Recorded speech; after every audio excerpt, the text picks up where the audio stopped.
PDRB Provinsi Lampung triwulan 3 2020. Ini baru mulai ya? Oh iya. Hasil analisis data PDRB Provinsi Lampung triwulan 3 2020. Perekonomian Provinsi Lampung triwulan 3 2020 yang diukur berdasarkan PDRB atas harga berlaku mencapai 94,10 triliun dan atas harga konstan 2010 mencapai 62,55 triliun. PDRB Provinsi Lampung triwulan 3 2020 mengalami kontraksi pertumbuhan dibandingkan dengan triwulan 3 2019, yaitu pengeluaran konsumsi rumah tangga turun sebesar 2,43%. Komponen pengeluaran konsumsi lembaga non-profit mencapai turunan sebesar 5,02%. Pengeluaran konsumsi pemerintah turun sebesar 1,57%, 97%. Pembentukan modal tetap bruto turun sebesar 4,90%, ekspor barang dan jasa turun sebesar 6,78%, dan impor barang dan jasa turun sebesar 7,45%. Kontraksi terdalam terjadi pada komponen ekspor barang dan jasa serta impor barang dan jasa dengan kontraksi pertumbuhan masing-masing 6,78% dan 7,45%.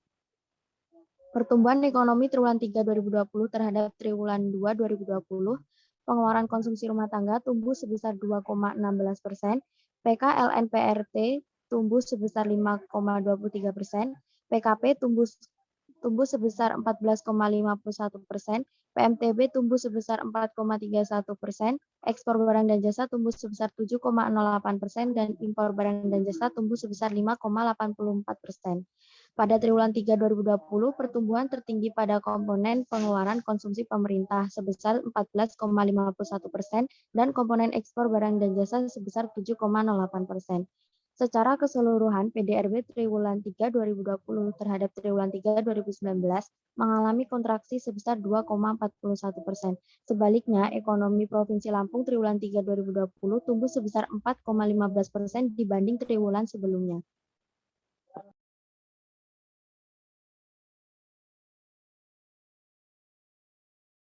Selanjutnya akan dibacakan oleh Salma. Neraca pembayaran Indonesia pada transaksi berjalan pendapatan primer.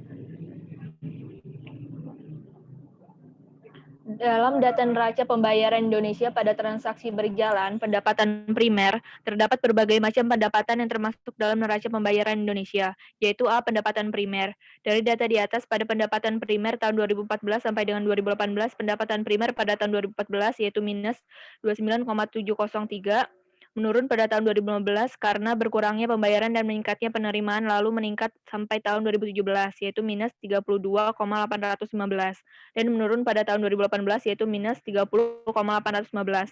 Dari tahun 2017 sampai dengan tahun 2018 di mana jumlah pembayaran meningkat sebesar min 2,411 dan penerimaan meningkat sebesar 3,727 karena banyaknya pembayaran pada tahun 2018 mengakibatkan pendapatan primernya menurun. B. Pendapatan investasi. Dari data di atas, pendapatan investasi pada tahun 2014 sampai dengan 2018 mengalami kenaikan dan penurunan pada tahun 2014, yaitu sebesar min 28,503, yang diperoleh dari pembayaran sebesar min 30,426, ditambah penerimaan sebesar 1,924.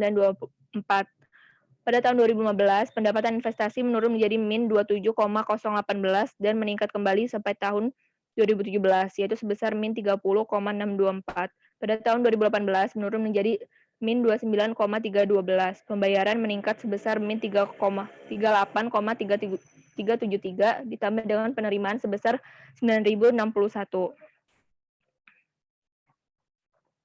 Selanjutnya C. Pendapatan investasi langsung. Pendapatan investasi langsung pada tahun 2014 sebesar min 19,271, mengalami penurunan hingga tahun 2016 yaitu min 17,658 dan meningkat pada tahun 2017 yaitu min 19,773 dan menurun kembali pada tahun 2018 yaitu min 17,541.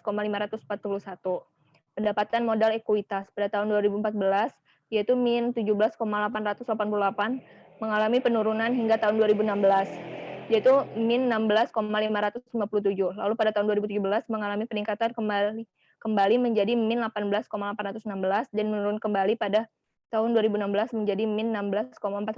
Hal tersebut terjadi karena pembayaran yang meningkat sebesar min 21,316 lalu ditambah dengan penerimaan sebesar 4,909.